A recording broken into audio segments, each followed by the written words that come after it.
नमस्कार दोस्तों, आज फिर नए वीडियो में ये नया वीडियो है। वैसे तो मैंने पूरा चैप्टर ख़त्म कर दिया है। पूरे चैप्टर के जितने इंपॉर्टेंट पॉइंट्स थे, इंपॉर्टेंट क्वेश्चन थे, वो मैंने आपको बताए हैं। अब चैप्टर नंबर 1 का इम्पॉर्टेंट पॉइंट, कौन कौन से पॉइंट इम्पॉर्टेंट हैं चैप्टर नंबर 1 के, वो मैं आपको बताऊंगा इस वीडियो में। खाली इन इम्पॉर्टेंट पॉइंट्स को पढ़ने पर आपको दोबारा एनसीईआरटी की बुक पढ़ने नहीं पड़ेगी और इसी में से क्वेश्चन ज़रूर से ज़रूर फंसेंगे।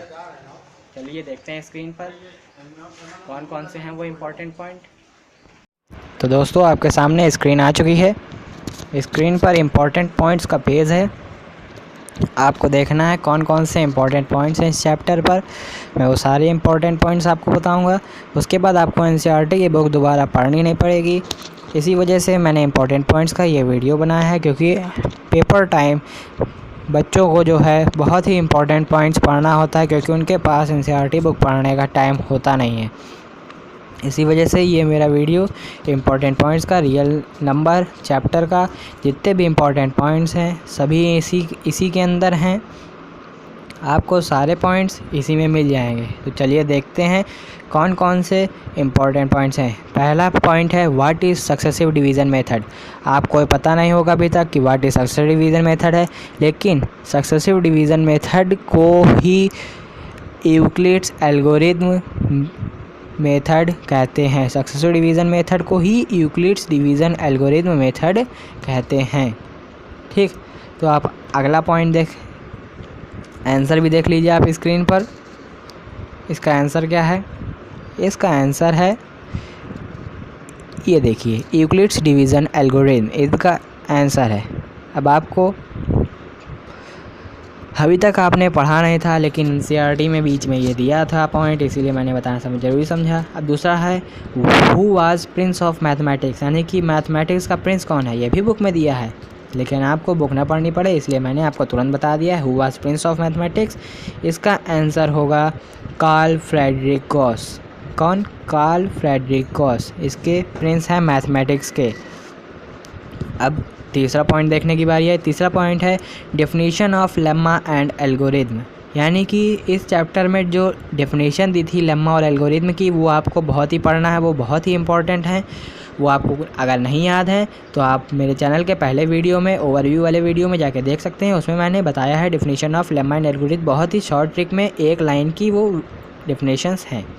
अब आपको चौथा पॉइंट देखना होगा। चौथा पॉइंट्स कौन सा है? जल्दी आपकी स्क्रीन में आने वाला है। चौथा पॉइंट, आपको एनसीईआरटी बुक ना पढ़नी पड़े इसलिए मैंने ये सब वीडियो बनाया है। चौथा पॉइंट है fundamental theorem of arithmetic. What is fundamental theorem of arithmetic?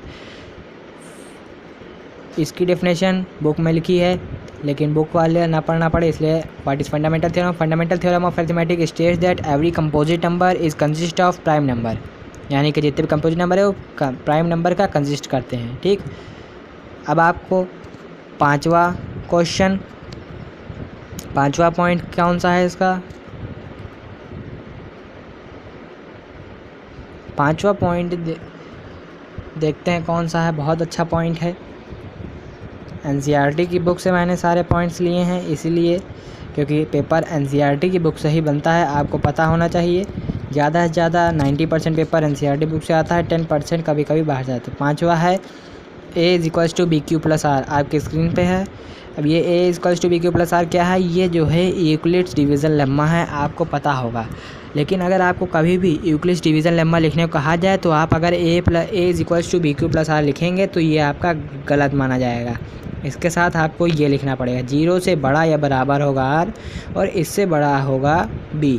आपको हमेशा ये पाँचवें को यूक्लिड्स डिवीज़न लेम्मा में हमेशा ये दोनों चीज़ें साथ में लिखनी पड़ेंगी। यूक्लिड्स डिवीज़न लेम्मा अगर पूछा जाता है तो आप दोनों चीज़ें हमेशा साथ में लिखेंगे। ठीक, ये 0 से बड़ा बराबर हो आर और आर से बड़ा होगा बी।